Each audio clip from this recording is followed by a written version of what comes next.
Hi guys, Jeremy Molly here. I'm filming out of Bangkok, Thailand. For the next 4 months we're going to be shooting videos here and training Muay Thai. So we're super excited about that. So let's get right to it. Tip number 1, make it part of your job or your staff's job to engage the parents immediately after class. That's really important. I know how it goes, trust me. You just taught a class, you're dripping with sweat, you're tired, you're hungry, you got another class starting in 5 or 10 minutes, and you just got that 5 minutes, you just want to sit in the office and go, and lock yourself in the closet or whatever. You can't do that. You have to get out there, you have to engage with the parents. Some of the things you want to do is, you want to, tell the parents are going to want to know, how did little Johnny do in class today?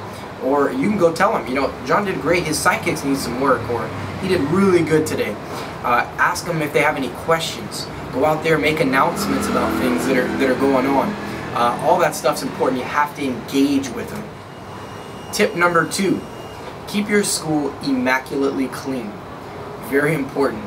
Make sure you're doing a professional cleaning, or if you're doing it yourself or your staff, have them do like a military white glove clean once a month on your school, in addition to your daily cleaning.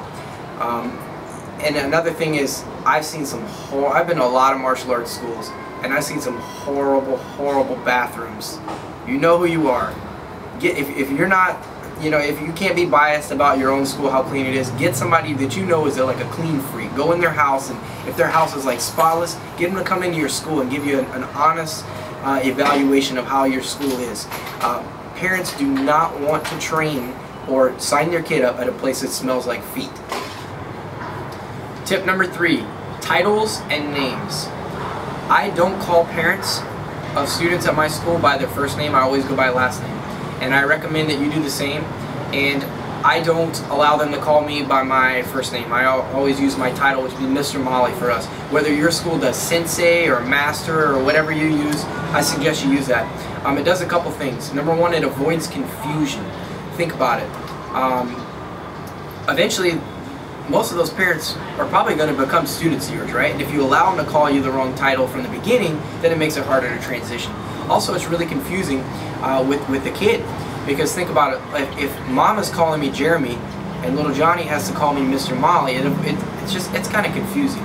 It also creates an atmosphere of respect, mutual respect, when you're using the last name Mrs. Jones and they're saying Mr. Molly or Sensei Molly. Tip number 4, show some love.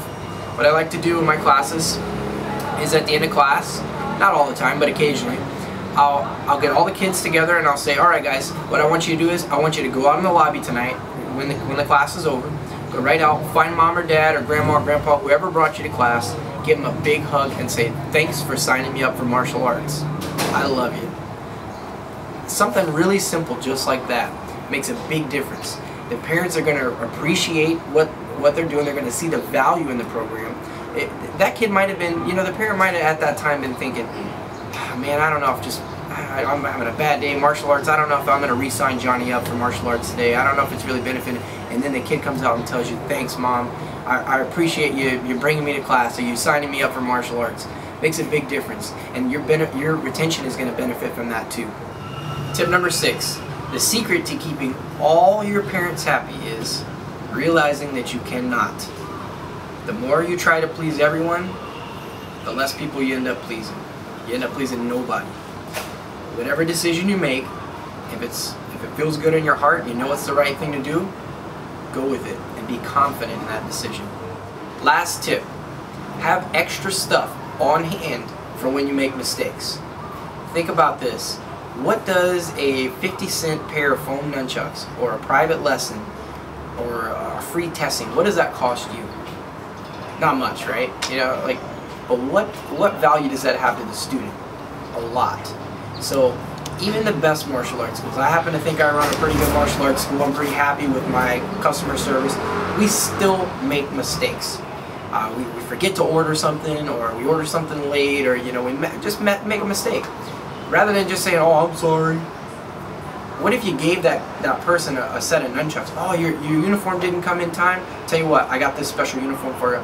I got a t-shirt just for you. It makes a huge difference, and it didn't cost you anything. And it'll save you thousands of dollars in the long run. So next time your supplier messes up and sends you the wrong equipment, or they have a super sale where you can, everything's on markdown and you can pick up a bow staff for $1, do it. Get a bunch of them and store them, because they'll come in handy. I hope these tips work as well for you as they have for me. Until next time, my name is Jeremy Molly with EndlessMartialArtsDrills.com, and on behalf of Champions Way, Kapun Kap.